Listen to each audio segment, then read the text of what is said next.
This episode has been brought to you by JustNForm.com. If you're tired of being censored, tired of having your data stolen and sold, go to JustNForm.com, a social media site where all voices are welcome. Well, people, the 2020 elections have officially began, really, with several candidates announcing their bids. And of course, as a responsible journalist with integrity, which I know there are many out there, just kidding, there are not that many, but let's just say, for the sake of saying, that there are a bunch of responsible journalists out there. This is the part where we start vetting candidates, right? You, as a responsible frequenter of the political arena, of course, you are going to start vetting candidates, right? Because that's how it works.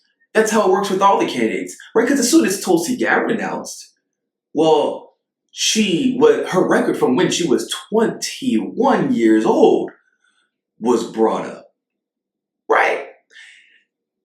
She was called an Assad apologist. She was called by one New York columnist on the Joe Rogan show. She was called an Assad toady when she didn't even know what that meant or how it was spelled, but that's neither here nor there. That's what she was called. They've even gone as far as to call her say she was in a love affair with Modi, a Hindu nationalist and Prime Minister of India, despite the fact she met with everybody while she was there, but that's neither here nor there. But this is what we can expect for all of the candidates, right? Like, we can expect this from all of them. Endless attacks from the establishment left. Because when Kirsten Gillibrand announced, we've seen endless articles about her history on the xenophobic comments she's made about immigration, right? Probably not. When Bernie Sanders hasn't even announced, and they're already saying his entire campaign is entrenched in sex scandals. And that's normal, right?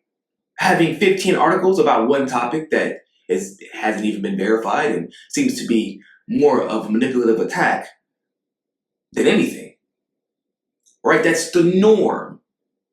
So whenever we critique Kamala Harris, we would be met with opening arms, and people will obviously be thanking us because that's what the norm is. If this is what happened with Tulsi Gabbard, this is what I expect to happen with Senator Warren, this is what I expect to happen with Kirsten Gillibrand, and this is absolutely what I expect to happen with Kamala Harris. Except for, you gotta remember, they've already anointed Kamala Harris. Therefore, there is no critiquing of Kamala Harris, the anointed one, allowed. According to this recent article, basically the top supporters of Kamala Harris have already started labeling anyone who legitimately critiques her as a Russian bot. The article is titled, quote unquote, Putin's work. Kamala Harris fans already claim Twitter critics are agents of Russia. Wow. Russia don't give a damn about Kamala Harris. Let me just go ahead. First of all, let's just say, stop making her more important in that regard than she really is. Yes, people don't like her, but she's not even legitimately the Democratic frontrunner. Although they are trying their damnedest to make her that. But let's continue. California Senator Kamala Harris, who announced her 2020 bid for the presidency on Monday, was instantly pegged a frontrunner. By who? By who? There is nobody who likes this woman but TV. Nobody. I'm telling y'all, people, I have black progressive friends who, in my opinion, do tend to ignore some of the realities of the neoliberal black establishment in order to further a black agenda, which is a whole different discussion in and of itself. Whatever. Some of it makes sense, some of it I'm highly questionable of. But even they don't like Kamala Harris. That's what you have to realize. Even they don't like her. proving that the blame Russia reaction will still be alive and well going into 2020 elections. Fans of Harris have already gone to work on social media disparaging her critics as idiots who are doing Putin's work. Jay Relling on Twitter said Kamala Harris is immediately the frontrunner for the Democratic nomination, and if Russia is predictable, they will create armies of bots attacking her, quote unquote, from the left. If you're left of Kamala Harris, I'm sure you are honest, I'm assuming that's what they meant, but you'll be doing Putin's work, like it or not. What kind of paradoxical statement is that? So instead of critiquing Kamala Harris for all the work that she's done for the right, for all the money that she's taken from the right, from her history of aligning with conservative, right, damn near extremist right values. I want to be very clear about that because she's taken staunch and harsh stances when it comes to mandatory minimums, when it comes to civil forfeiture, when it comes to unapologetically backing police and law enforcement groups. So if we bring that up that's not even from the left, that's like from the center. Hey, can we not allow tyranny to reign supreme in police departments and law enforcement? Like, that's pretty center if you ask me, but apparently that's attacking Kamala from the left. If we even bring that up, then, well, we're Putin puppets and we're automatically doing Putin's work.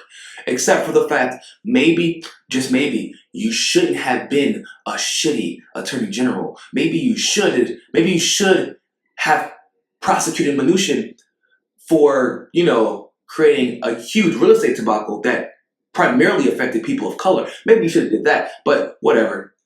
According to some of her top defenders, it is apparently not possible to critique the former prosecutor without being a tool of the Kremlin, as evidenced by a deluge of tweets posted since her announcement warning that Moscow will target her in an effort to help Kamala Harris started this rumor, basically, saying that anyone, you have to understand, listen, people, I'm Putin's number one enemy. Because everybody knew who I was before 2 years ago, so of course I'm Putin's number one enemy. So he's going to tell the truth about my record in order to make sure that Donald Trump wins. You know what's ironic? All this fear-mongering about Russia involving themselves in our election, and we're right now about to establish a coup in Venezuela, but that's neither here nor there. But of course, I'm sure the neoliberals care as much about that as they care about Russia interfering in our elections. But I forgot, only one superpower is allowed to interfere in other people's elections. Well, I would say two, and that's the United States and Israel. That's a different discussion for a different day. Here's another tweet from the average black man. I hope Kamala Harris campaign hires cybersecurity specialists, because Trump's Russian hackers are going to target her online. Really, bruh? Jay Fassier. This is just a reminder that anyone who calls Kamala Harris a cop is a Russian bot, a Bernie bro, or an asshole. Look, when I told you all that David Brock would be out in full effect, do your research history on David Brock. I did a video a while back where I essentially showed the document, and I'm telling you, the meeting was at the Turnberry Isle Resort in Aventura, which is in North Miami. The meeting was there. They sealed it off. They created a plan. Trust me, I know, I live here. They sealed it off. And they created a plan to make sure that whoever the establishment frontrunner was, that they would muddy the waters to make it so that we could never critique them. And at the moment that we critique them, we would be labeled a Russian bot, a Putin puppet. We would be called the fake progressives. We would be called Bernie bros.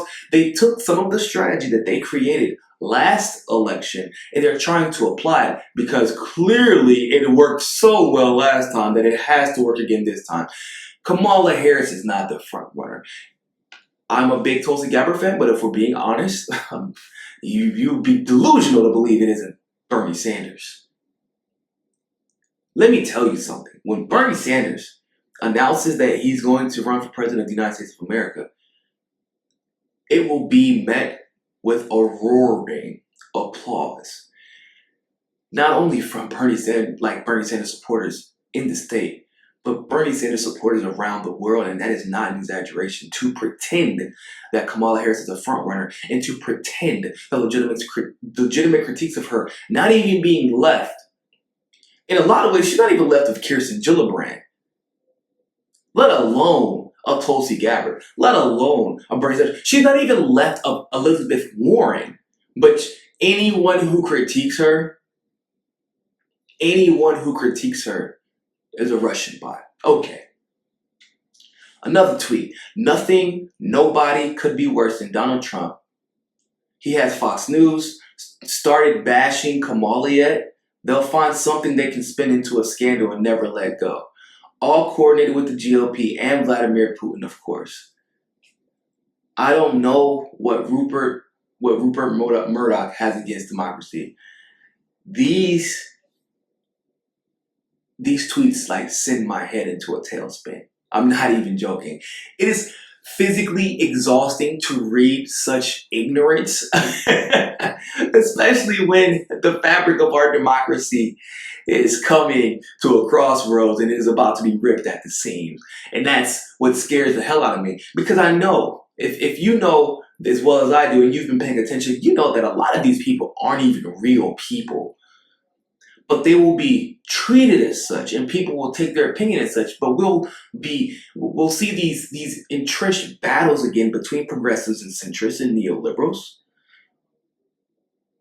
And potentially, it will cause Bernie Sanders to lose again, Tulsi Gabbard to lose potentially.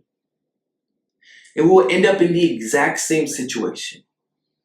Because if Bernie Sanders achieves it again, you're going to see the same result. That's what you have to realize. People will not go out and vote for you. Kamala, you don't make anybody excited. What they're hoping for with Kamala Harris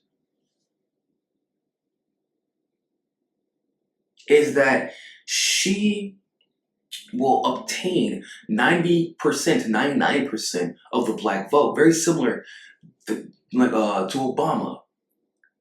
That's what they're hoping for. The problem is, that's not going to work a second time. It's not. And trying to label someone a Russian bot just because, well, for example, here's another tweet. The people saying Kamala Harris or any other Democratic candidate, already, you're like, we don't care how bad the candidate is, but any other Democratic candidate would be as bad as Trump or working for Putin.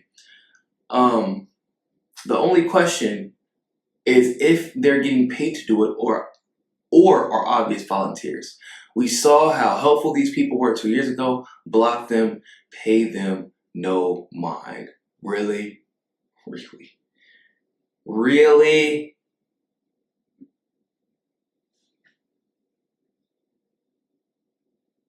Russia, I will dog you. Russia's going to be working overtime to take down Kamala Harris. She has a 91% favorability rating amongst people who knows who she is. Everything yesterday makes sense. Listen, people who know who she is, first of all, nobody really knows who she is. Y'all saw a couple of commercials. You saw her in the late night show. You saw her in the Breakfast Club. And that's about it. That's the limit. That's the limit of who she is as far as people who know her. But make no mistake, the videos are coming out. They're dropping. Black progressives are on it. Even The Root has joined it. And they took a while to join in when it came to holding Hillary Clinton accountable. The Root has joined in. I obviously have joined in. Tim Black has joined in. Anoa Changa has joined. A lot of Jacqueline Luke made it. And a lot of people, a lot of popular Black progressive writers, like, we're not getting Obama again. You're not setting us up for failure and having everybody else look at us like, told you Black people can't run office. We ain't doing it again. You're not setting us up for failure. And I'm telling you, never ever in my life, people, never have I ever met a black Russian, let alone a black Russian bot. Would love to know your thoughts. Leave a like in a comment below.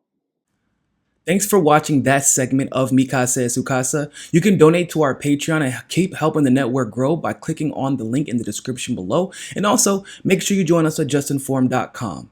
And finally, make sure you subscribe to us on Roku and be part of the very first independent news network on Roku TV. But more than anything else, always remember, find your balance. Peace.